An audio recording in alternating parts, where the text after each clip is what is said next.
एक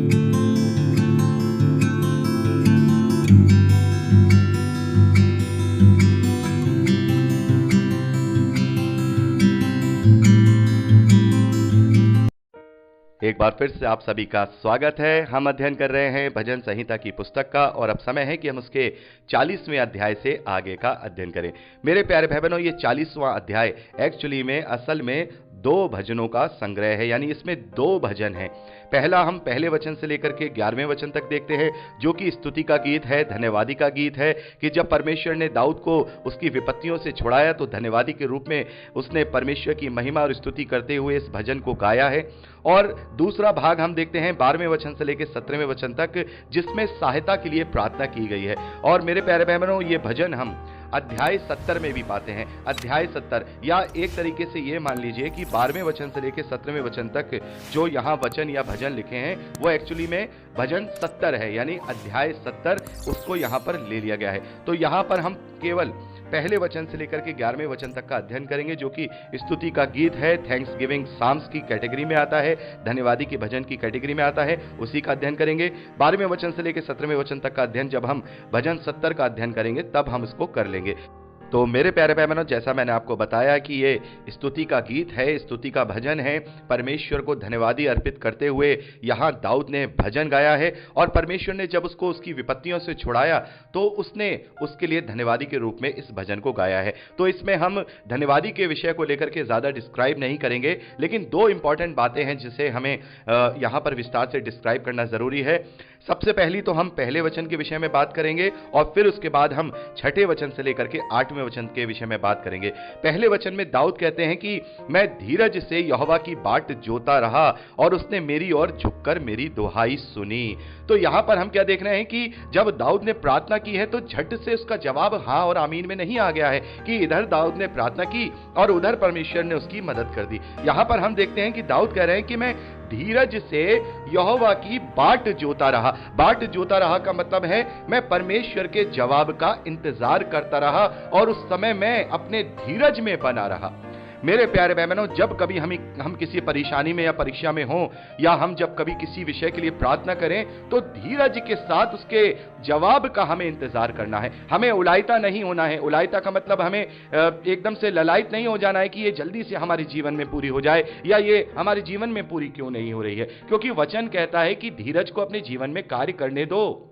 धीरज से ही विश्वास उत्पन्न होता है। तो हम नहीं जानते हैं कि किस प्रार्थना का जवाब परमेश्वर किस समय देगा, क्योंकि वो बेहतर समय और सबसे अच्छा समय वो जानता है कि कब वो हमारे जीवन में पूरा होने वाला है। तो यदि कोई विपत्ति हमारे जीवन में आती है या कोई परेशानी हमारे जीवन में आती है तो बड़े ही धीरज के साथ उस विपत्ति का सामना करना है और परमेश्वर की बाट जोनी है। परमेश्वर के उत्तर के इंतजार में हमें रहना है और ये सोच लेना है कि परमेश्वर ने हमारी प्रार्थना को सुन लिया है। तो ये एक बहुत ही महत्वपूर्ण बात है कि जब भी हम प्रार्थना करें तो अपने धीरज को ना खोएं। हो सकता है वो हमारे जीवन में पूरी हो सकता है वो हमारे जीवन में पूरी ना हो, क्योंकि यदि वो हमारे लिए अच्छी नहीं होगी, क्योंकि परमेश्वर की योजनाएं मेरे और आपके लिए अनंत जीवन की है, तो वो उसी के रीति से और उसी के अनुसार हमारी सुनता और हमें वो जवाब देता है। शायद हमें वो समझ में नहीं आ रहा हो, इसीलिए हमें अगर वो हमारे जीवन में पूरी हो जाती है तो परमेश्वर का धन्यवाद है, और नहीं भी होती है तो भी परमेश्वर का धन्यवाद है, क्योंकि वो बेहतर जानता है कि क्या हमारे लिए सही और क्या हमारे लिए गलत है। तो उस दौरान अपने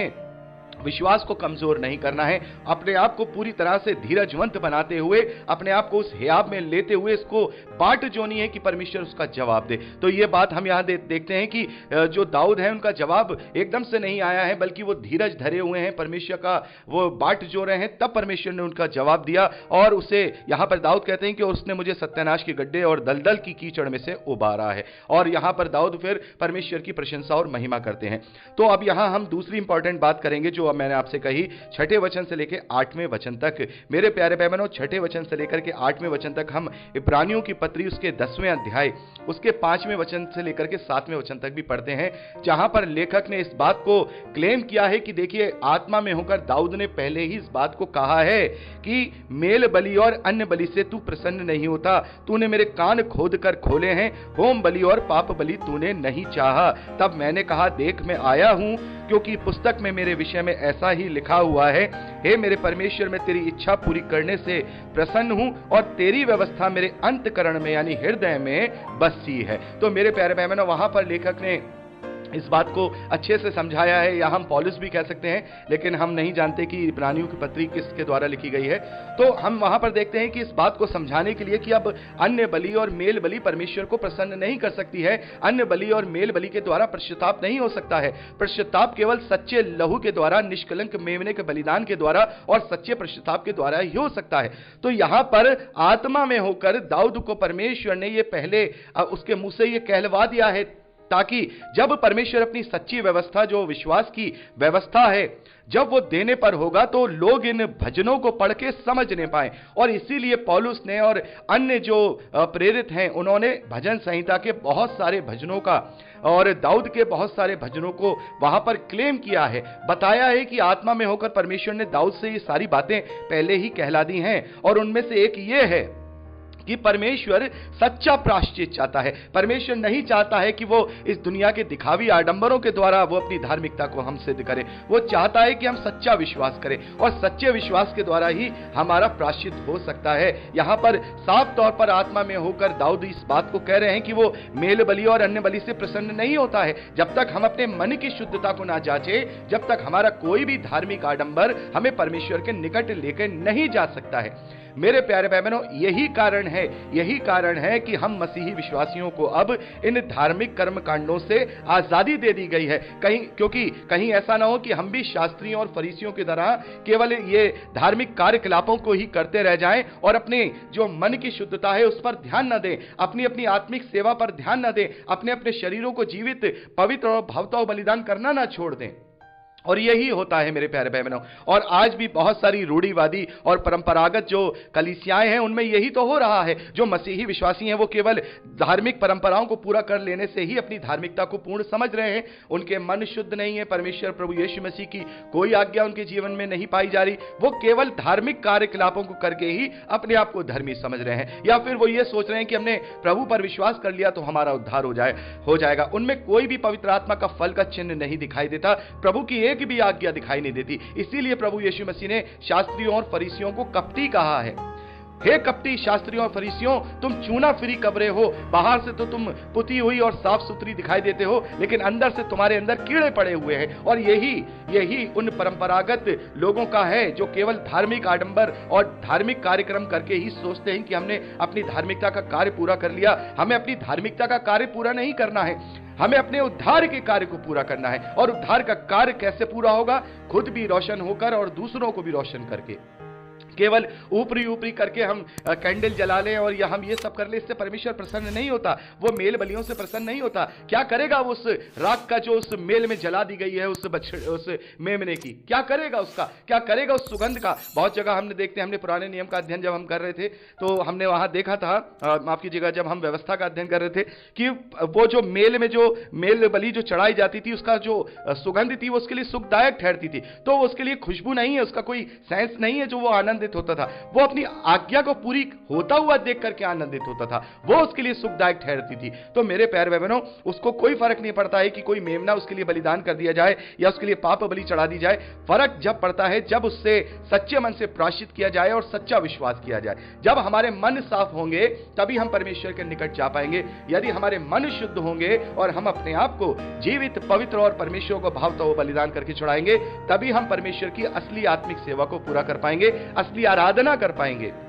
ये सारी बातें करके शरीर के द्वारा हम कुछ नहीं कर पाएंगे। तो मेरे प्यारे भाई बहनों, जैसे प्रभु कहते हैं कि तुम शरीर से भी अपने प्रेम को प्रकट करो और अपने मन से भी अपने प्रेम को प्रकट करो। ये साफ तौर पे ये वचन नहीं कहा प्रभु ने, लेकिन जब हम पढ़ते हैं मत्ती रचित सुसमाचार 23वें अध्याय में, तो प्रभु क्या कहते हैं कि हे शास्त्री और फरीसियों, तुम पुदीने और सौंफ का दसवांश तो देते हो, लेकिन तुमने व्यवस्था की जो अच्छी बातें हैं, जो गूढ़ बातें हैं, जो भेद की बातें हैं, वो करना छोड़ दिया है। भला तो ये होता कि तुम ये भी करते रहते और उसे भी ना छोड़ते।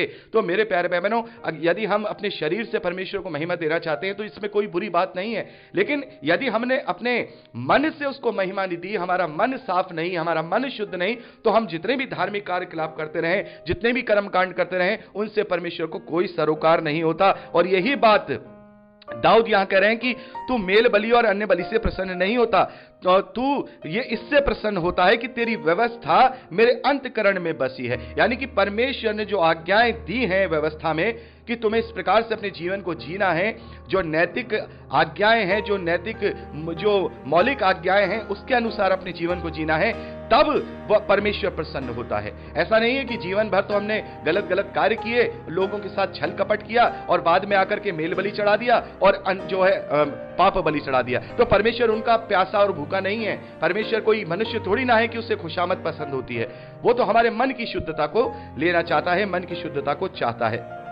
तो मेरे प्यारे भाई बहनों, इस प्रकार से यहां हम 40वें अध्याय पहले वचन से लेकर 11वें वचन तक पढ़ते हैं। धन्यवादी का ये गीत है, धन्यवादी का ये भजन है। आप एक एक वचन पढ़ करके अच्छी तरह से समझ सकते हैं परमेश्वर की स्तुति और महिमा में यहां पर दाऊद ने भजन को लिखा है उसको धन्यवाद देने के लिए। और जहां मेन बातें थी जो इसमें इस अध्याय में जिसका डिस्कस करना हमारे लिए जरूरी था, हमने इसका डिस्कस कर लिया है। और मेरे प्यारे भाई बहनों, हम देखते हैं कि दाऊद को परमेश्वर ने बहुत सारे इंडिकेशन दिए हैं, बहुत सारे इंडिकेशन। जब भी हम भजनों का अध्ययन कर रहे हैं और आगे भी करेंगे तो हमें बहुत सारी ऐसी बातें पता लगेंगी। इब्रानियों की पत्री में हम पढ़ते हैं, हमने इस बात को पढ़ा है कि दाऊद ने इस बात का भी इंडिकेशन दे दिया था कि आज ये जो प्रतिज्ञा का देश तुम्हारे पास है, ये असली देश नहीं है।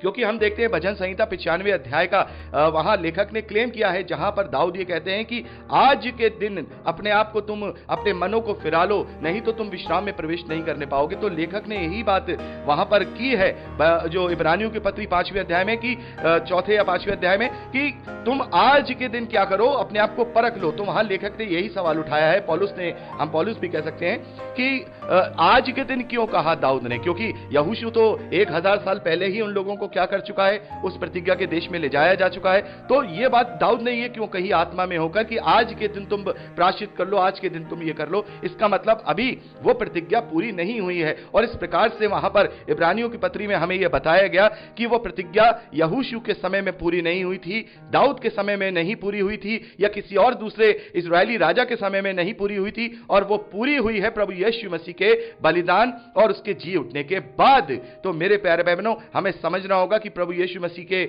ऊपर विश्वास करने के द्वारा ही हमें वो प्रतिज्ञा मिलती है, वो अनंत जीवन मिलता है।